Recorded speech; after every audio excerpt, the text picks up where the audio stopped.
Mais tout de suite, direction le Japon, à la découverte de la plus grande centrale solaire flottante du monde. Pour répondre à nos besoins en énergie, surtout la nuit, sans construire de nouvelles centrales nucléaires, le solaire s'impose comme la solution idéale. Mais il n'est pas toujours facile de trouver des terrains disponibles où construire d'immenses parcs photovoltaïques. C'est le cas au Japon, où la population 2 fois plus importante que celle de la France vit sur une superficie 2 fois moins grande. Alors comment implanter de nouvelles centrales solaires quand la place fait défaut? Ces entrepreneurs français ont eu une idée innovante qui a tout de suite séduit les Japonais, car elle permet de poser des panneaux solaires sur l'eau. Alexis Gaveau est le cofondateur de la société Ciel et Terre.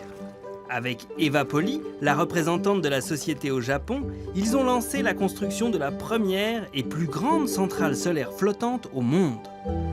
4500 panneaux solaires posés sur le lac artificiel d'Okegawa, au nord-ouest de Tokyo. Avec une puissance de 1,2 MW, la centrale peut alimenter 400 foyers en électricité.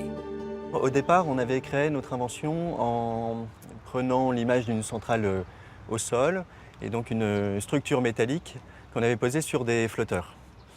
Mais on n'arrivait pas à réduire les coûts. Tout simplement, une structure métallique doit être costaud et pour résister aux vagues, il faut encore la renforcer. Et donc on consommait trop de matière, trop de métal. Ils ont donc eu l'idée de construire une structure en plastique plutôt qu'en métal. La centrale d'Okegawa est composée d'une multitude de modules flottants qui lui permettent de rester à la surface tout en suivant les ondulations du plan d'eau. Elle a ainsi déjà résisté à 3 typhons, ces vents violents qui frappent régulièrement l'archipel.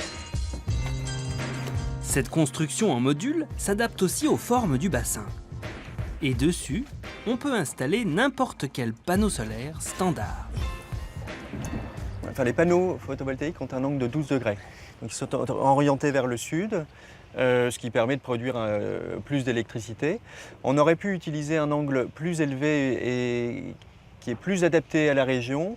Et à ce moment-là, ça va consommer plus de place, parce qu'il faut garder un espace entre chaque panneau pour éviter l'ombrage du panneau de devant sur le panneau de derrière. Cet angle permet aussi à la pluie de ruisseler sur les panneaux et de les nettoyer pour gagner en rendement. Plus un panneau est propre, plus il est efficace, car il capte mieux les rayons du soleil. Mais comment ça marche? La lumière, composée de particules énergétiques, arrive sur le silicium. Elle excite les électrons de ce matériau qui se mettent à circuler entre le phosphore, c'est-à-dire la borne négative du panneau, et le bore, la borne positive. Ce mouvement d'électrons, c'est le courant électrique généré dans les différentes cellules qui, assemblées, forment le panneau.